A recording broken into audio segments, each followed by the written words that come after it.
Abonnez-vous et cliquez aussi sur la petite cloche de notification pour ne rien rater de nos prochaines vidéos. N'oubliez pas de partager aussi la vidéo et de la liker. OTM Egapo Edodeka Tope Ike Wonata Se Fono Toa Ode Doasina Edo Fema Allo Yakakado Oto Wekole Tefema Eto Yabe OTM ani Observatoire Théorie des médias peut-être Fabrice Pétizier le Tané Wara Chochokayo Yonebe tribunal des pairs Eleni ni ke mi gonabe menya de journaliste en domea ratotuma ya yo to de walipo menya de journaliste kwa me do domea do po ma la mama ike po be ni journaliste awa mo sobo ateyi de OTM bo abia OTM be ni journaliste ya le ko chunchi ta yojibe no ho ne yo journaliste ani wa se nu kokko chu bo be nu kantie o le kedoma et on a le tribunal des pairs wa le kebe ratutu anyawe ali vous afifia o pobe hakman composition alors non mais composition no a chame wa désignation o wero de be amema sirike ne no na hakmea fiora la chan du poto a chan moment et Assemblée nationale là on vote ne ame à ton porteur il y a voilà même à ton maomea LB ôté le média privé yoko autant à toi me doroda ou la cham ameneni amofe chan de kani na bo vivio ba be amofe voilà le que nous amo ta o ba pe bi awo ôté la woto de coup de le que nous anti ta ne be rafifa to dossier o to doroda Assemblée nationale ya LB OTM ne denku agban ya o mo apobe me ya le ki ade nyatepe anyi journaliste ke sogbe ya e journaliste ya ne na nkwa nyatepe o jesi le to amea e ke ne pele no bio ade enyade pe makuo wa nkata ele ko kususube dossier ma be do Assemblée vo rafifa ba to no yo OTM be ame ya le ki a bleke mi jesi est-ce que nyare pe makuo ete ano hakia rati dakone droit non ta obe fifi azon OTM to awo do maya dunko wakango ti dossier adjon ide Assemblée nationale kwa nous ne voter le toit le so premier yema magro ko kan o da sire ji eto ayemi agboro CNDH da fore to afode de enyo bon na ni globe nyo mi yo le na mi mo ni ma bo de ku mi globe o to ko ikewa wa bo mi adùn agbe na mi dùn yo to mi to ya so le mi ya se lowo o lo ta pepe ku kojo bi to ku amewo na agbe to meje na o ku ameyo ko o le na ku de ga po mo nya o nchi pe to o ka tutu vovo pe susube yo wa de tagu ananya dengbe to ku de nous kanchi mi amo prison o gbe ale Togo o do subo pndo prison wa o do ale gbogbode ele zo agba ni fi o hacha nous kanchi on de le zo agba ame ele Togo mo prison na le Lomé alo prison iko na be prison civil de Lomé e yo tu kaka to gbodegbe gbogbo le ngodo me 666 détenus et de la norme ame à la fin d'un bladin voadin voilà béa ou après mon frère et le miento mi parle que UB na me da mla ni le prison mo ko o me ou sardine cha ta le ke benoa nu ka bon le tout o va pebe o na ndele kodu di mo mo be détention préventive ame awonde voa ayi me ke wo le wo nu mo kuku to ku de nu enye nu o enti olidua o do la to dara pomme alo ano intoro ko gbo wa bolo onu mo kuku de nti o so be dana de prison kengbo ne be le gapa me kengbo a ye gbona be détention préventive ike plus susube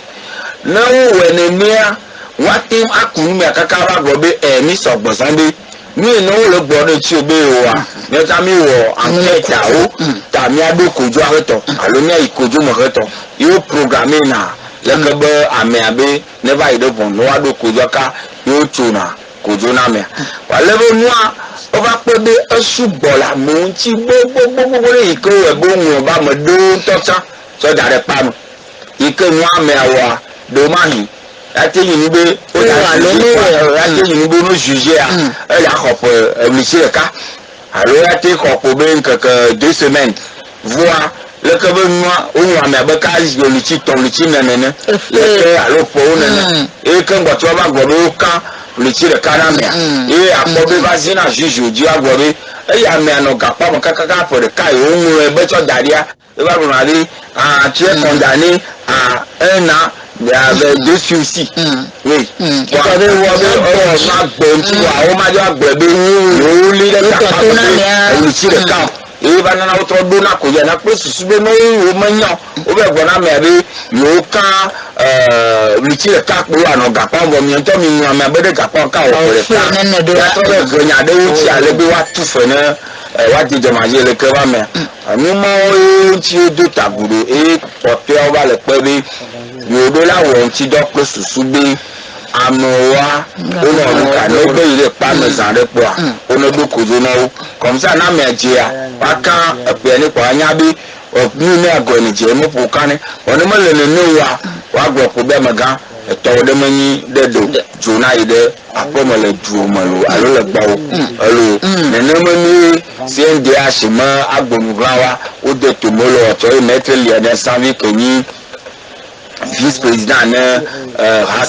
CND ashafifia e de tomoto o ma kwa ni aton kwa dari voa nde ka ele me yibi détention préventive me nyama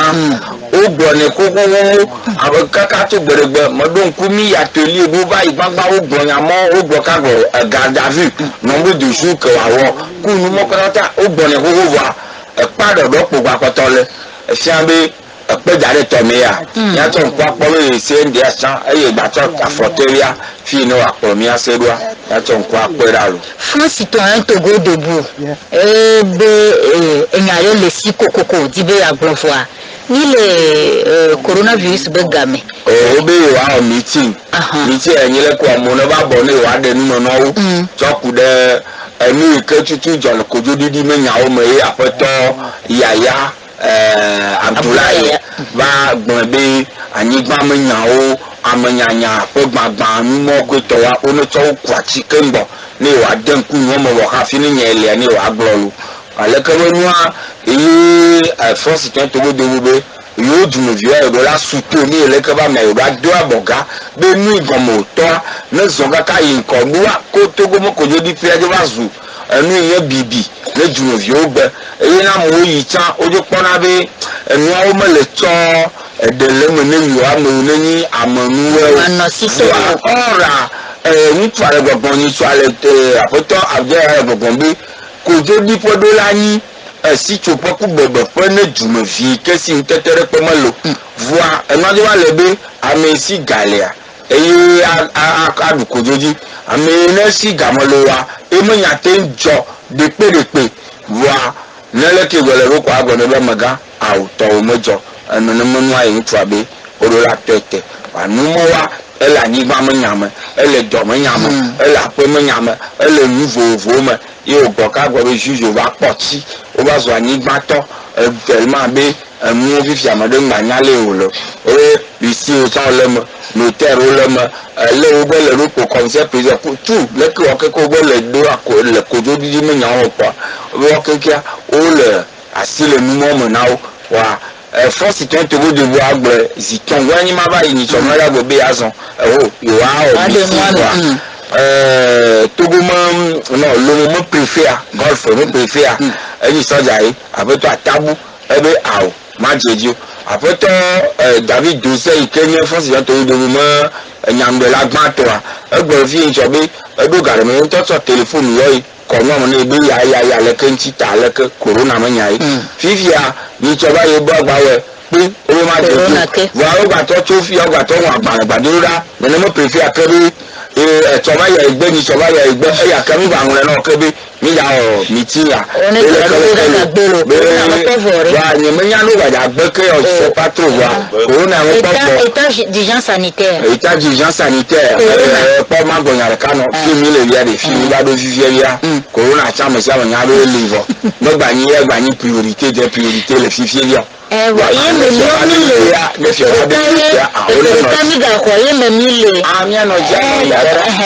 me le Assemblée nationale et le OTM et le CNDH et le Front citoyen Togo Doboa ni amegere wa segbe mutona vana wa yasha enyado le segbe mo na yasha matra gana Jacob comme edo amero le fumo no na segbere segbe mo asito to vire 26 ans.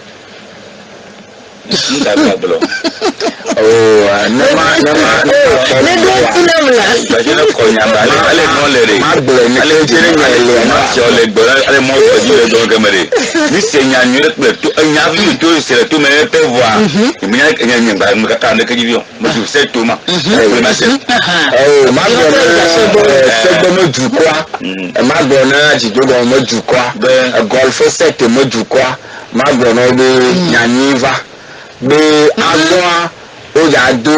segbe mo mo areto lo o de ku o da sa ba ma ko ya to te ma ko nya wulu mi to nya le yi ma fifi ya to nya le mi no va mo ni areto mi ama ni mo kuku me ya mi to me nya be mo ma nya mi le gbon to keke gbogboro ba le yi eyi ne minister accrocher to mo ni minister be le ya fifi ya nya ka ejo mi le numo kuku di zoa ebo maf ye ja otoa ebo maf de ka mi je si we ye ja otoa to droit afia kaka kore droit mada e da si le pali me mo to ba ise ko ha to o hora gbangba ebo maf kaka no ra to so ko ma dale ai ne le me ni ebo maf na be do mo le ma juri cha ba fi no wa to ide fi na me da twale ni choma obe mo mo nyon fidi na gale o che na oke wa segbe to egbo go mo le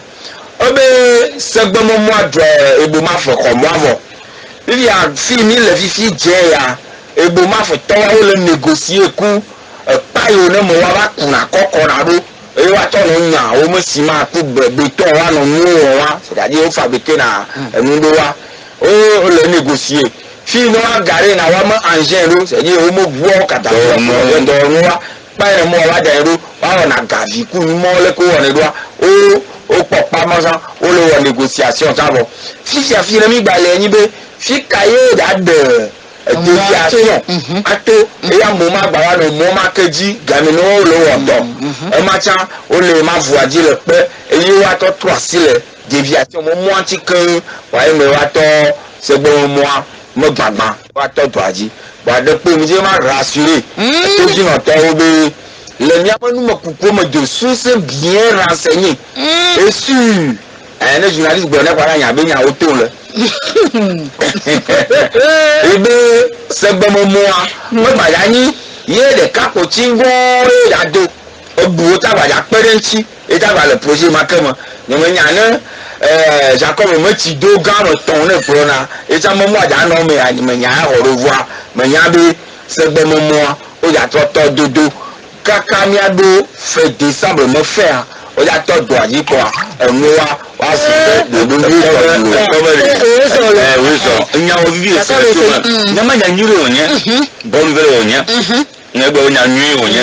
e pe ele be nya re c'est vrai ya se ku no ko no nti yo de pe je no mena wa me ke de pe nya majine ba ika ito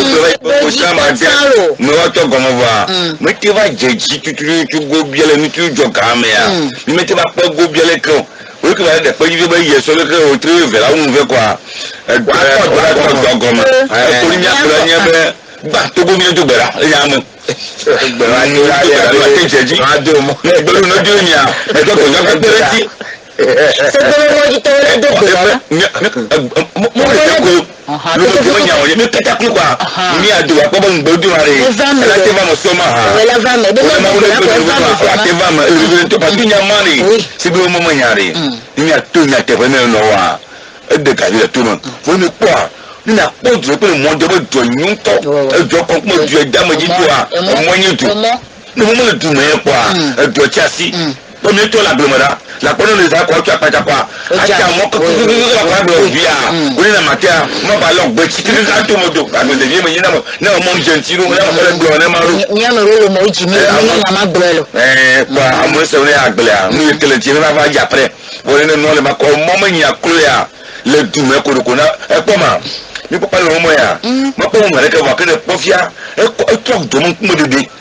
la gorem fi o va ifo na pofia la e nya opo mi nya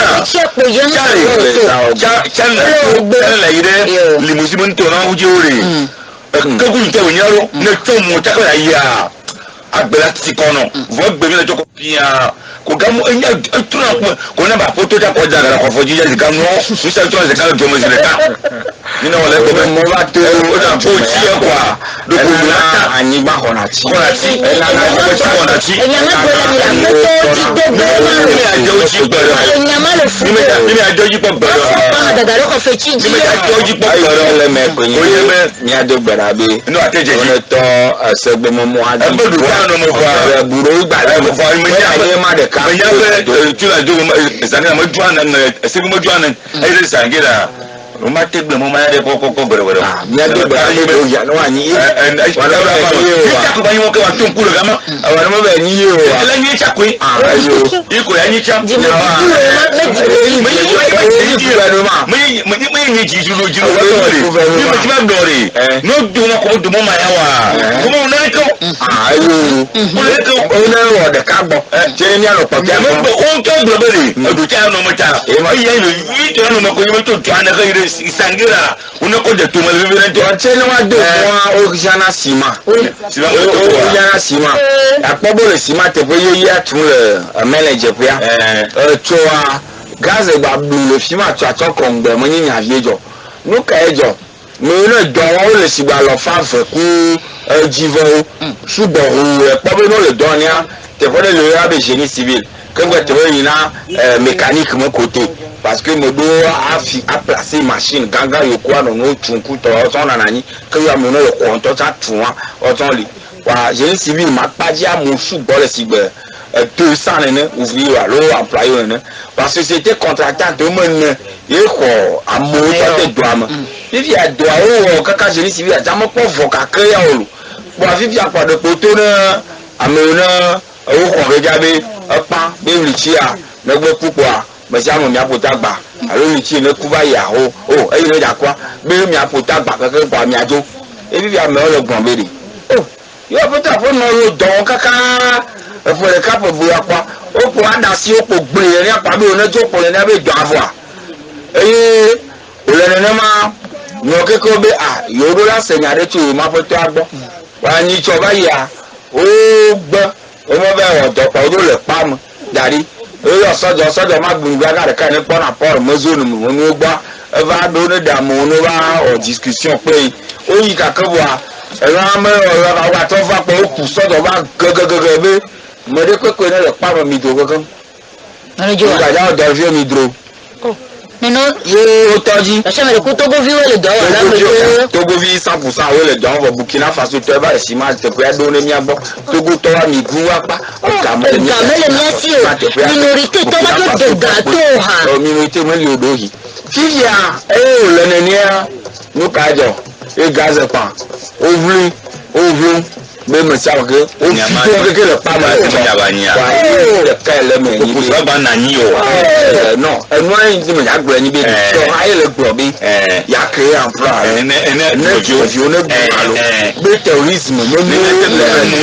nàpọ̀ ne gbọ́ lè ní mọ̀ sí àrẹ mẹ bẹ́ẹ̀ yóò dà lásì kọ̀nkúrò nàpọ̀ ne pọ̀ dọ̀ wá wọ̀ nàpọ̀ pọ̀ fìn dẹ́ gbogbo ne ne nà yín ìtají kan bá de ne nè on ni jisisi bere to fo gaya ne bere wadi leke mi azongo ne ni be contrat ya wunu a leke mi azongo ya c'est on ne jamais le bere e ba to bo suma pala ko karatu yi ma galmo yi ti tene mi wa o ye ma ko kaze to ba do ni la moji baba ko e kele de mo ma mo ra gbe e to mo de ko mi no re a e be yi asi to a be brima la si o Puis le magba qui est bien mandré, le bon dans la station vient. Il y a si, mais ma pauvre, blinde du titan, avec bon, vraiment les deux couleurs. Ok, kona ya amaro kujona ina duta. Bile potolina, ne de retourner na room. Il lancé alerte avant.